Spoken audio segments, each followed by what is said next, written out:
In the winter of 1959, deep within the frozen Ural Mountains of the Soviet Union, 9 experienced hikers vanished without a trace. What rescuers found weeks later would become one of the most disturbing and controversial mysteries of the 20th century.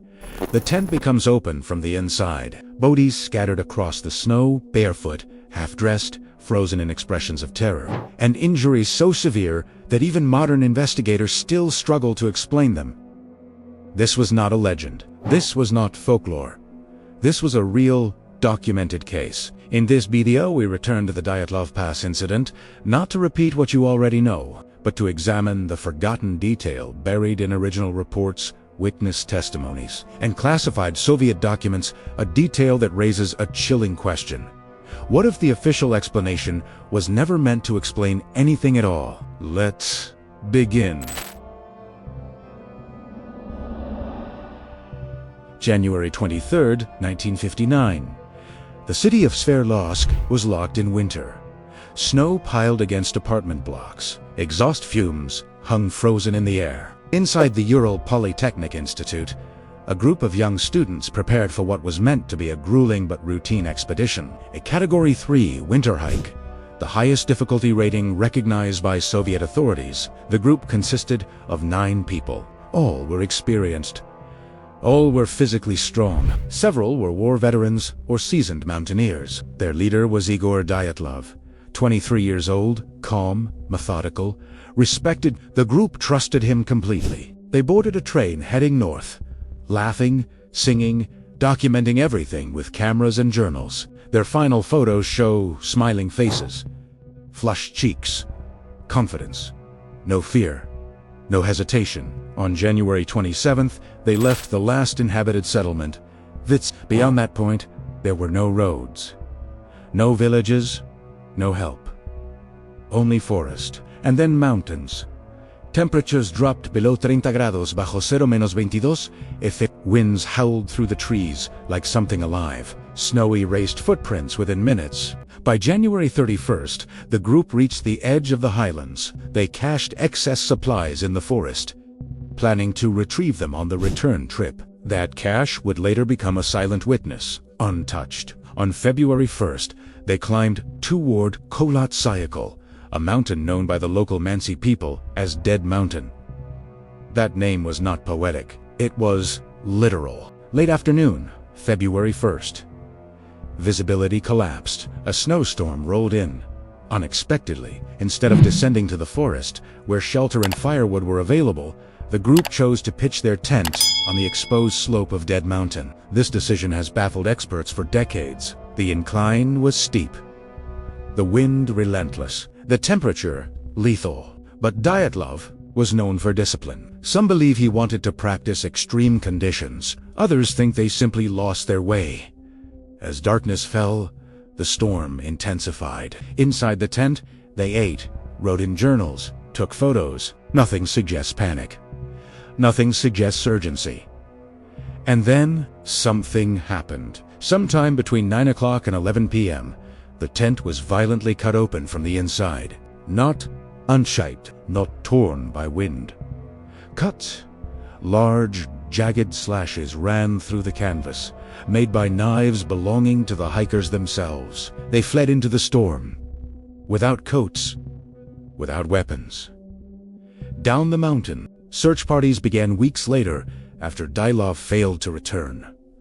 On February 26th, rescuers found the tent. It was partially collapsed, dusted with snow. Inside were boots, jackets, food, cameras, everything they would need to survive.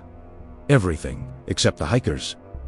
Footprints led down hills, some barefoot, some in socks. They stopped abruptly near the tree line. The first bodies were found beneath a large cedar tree. Yuri Doroshenko and Yuri Krivanishenko. They were barefoot, wearing only underwear. Their hands were burned, as if they had tried desperately to climb the tree or start a fire. The branches above were broken up to 5 meters high. They did not die peacefully. Between the tree and the tent lay Igor, face down, one hand clutching a birch branch, as if crawling back uphill. Nearby were Zineda Kolmogorova and Rustem Slobodin, both frozen mid-stride. Oriented toward the tent, they were trying to return. The remaining 4 were found months later, buried deep in a ravine under 4 meters of snow. Their injuries were shocking: crushed skulls, shattered ribs, internal trauma comparable to a high-speed car crash, yet no external wounds. One woman, Ludmila Dubinina, was missing her tongue and her eyes. The official Soviet investigation concluded the group died from a compelling natural force. No criminal charges, no detailed explanation.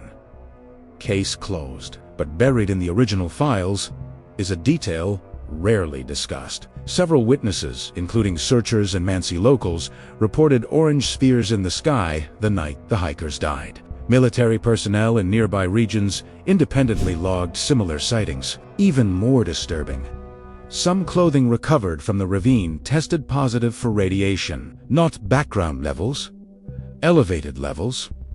Enough to raise concern. The files mentioning this were quietly classified.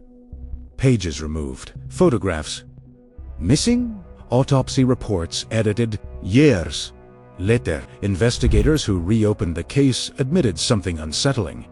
The injuries could not be explained by avalanches, animal attacks, or human violence. And the panic, the sudden, irrational flight into lethal cold, suggested overwhelming terror, not confusion. Fear. Something made 9 trained hikers believe staying in that tent meant instant death. Modern theories range from katabatic winds to infrasound-induced panic, but each explanation collapses under scrutiny. Why cut the tent instead of using the exit? Why leave dressed hikers behind while others wore their clothes?